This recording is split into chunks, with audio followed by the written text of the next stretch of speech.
Assalamualaikum,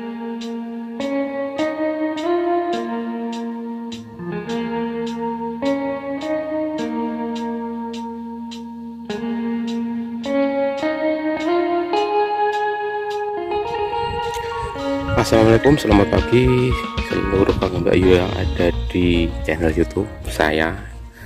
Nah, pagi ini kita melakukan penyemprotan di tanaman bawang merah setelah 2 hari kemarin saya melakukan penyemprotan.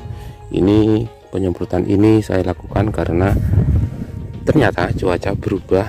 2 hari ini hujan terus, makanya hari ini kita melakukan penyemprotan lagi.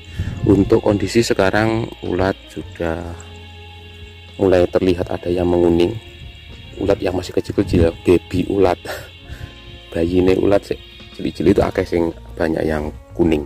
Artinya pengobatan 2 hari yang kemarin itu sudah ada efek secara langsung di tanaman kita yang sekarang usianya sudah 18-an hari.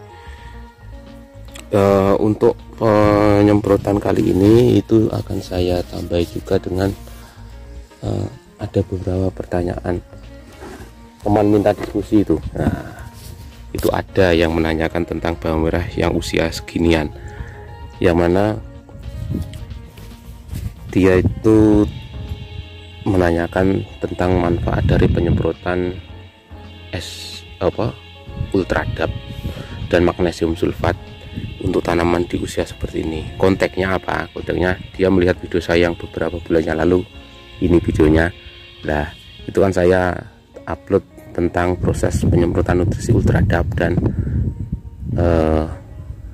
magnesium sulfat. Itu sejak umur berapa bahan tersebut disemprotkan dan kapan diberhentikan atau sebagian masih dipakai. Ya, itu untuk ultradap itu memang di fase umur vegetatif 10 hari ke atas itu bisa kita masukkan sebagai nutrisi penunjang masa vegetatif, karena unsur fosfat yang dominan dan nitrogen yang ada di dalamnya itu sangat dibutuhkan oleh tanaman di fase-fase vegetatif ini, khususnya untuk perpanjangan akar dan juga pembentukan daun. Itu akan sangat dibutuhkan di fase awal seperti ini. Dan magnesium adalah untuk memaksimalkan proses fotosintesis tanaman, karena dia fungsinya adalah untuk meningkatkan sel hijau daun. Sangat penting untuk fase awal-awal seperti ini. Nah, itu dihentikan di umur berapa? Biasanya kalau sudah memasuki masa generatif itu akan kita hentikan pemakaian ultradapnya.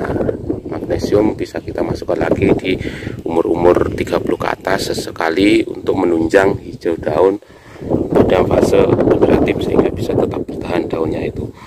Dan yang berikutnya itu kapan masukkan MKP dan SOP. MKP SOP itu bisa kita masukkan di masa-masa generatif, itu bisa kita masukkan, ataupun kalau musim penghujan itu bisa menjadi satu alternatif untuk mencegah adanya daun yang lemas di awal-awal vegetatif seperti ini. Semisal hari ini hujan ya umur 18, itu kita masukkan MKP bisa untuk mencegah daun biar tidak lunglai. Bisa kita masukkan untuk memperkuat daun, karena kandungan fosfat dan kaliumnya itu akan sangat membantu ketahanan tanaman. Nah, itu dia. Terus SOP itu kalau saya masuknya di akhir aja, karena kandungan kaliumnya sangat tinggi dan sulfur untuk proses pengisian umbi di fase akhir. 40 ke atas bagi saya itu waktu yang sangat tepat untuk memasukkan SOP. Kalau kita berikan sejak awal nanti akan kurang tepat, karena unsur yang dibutuhkan bukan itu, dominan bukan itu, maksudnya masih banyak unsur yang lain yang dibutuhkan. Terus untuk yang kedua tentang masalah asam salisilat, itu bisa dicampur dengan fungi dan insek.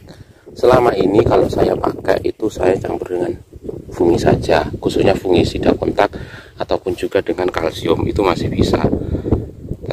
Fungsinya asam salisilat bisa untuk menyembuhkan atau memulihkan daun yang pucuk kuning akibat adanya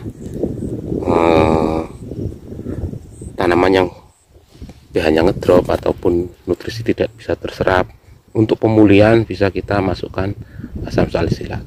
Namun sebelum kita pakai asam salisilat harus kita selesaikan dulu penyebab utama dari pucuk kuning itu. Kalau pucuk kuning itu penyebabnya belum diselesaikan, ya tidak guna kita masukkan asam salisilat. Asam salisilat itu adalah untuk memulihkan. Nah, kalau dia sudah sehat, mulai sehat, sakitnya mulai sembuh, baru kita masukkan untuk pemulihan. Itu ya, jangan kebalik-balik ya. Kalau sekiranya karena akibat pH ngedrop, yo selesaikan dulu pH-nya. Kalau nutrisi kurang, ya dikasih nutrisi dulu, baru asam salisilat. Mau mencampur, kalau saya rekomendasinya bisa dengan fungisida kontak atau kalsium, itu masih bisa. Terus apa yang kita semprotkan di pagi hari ini?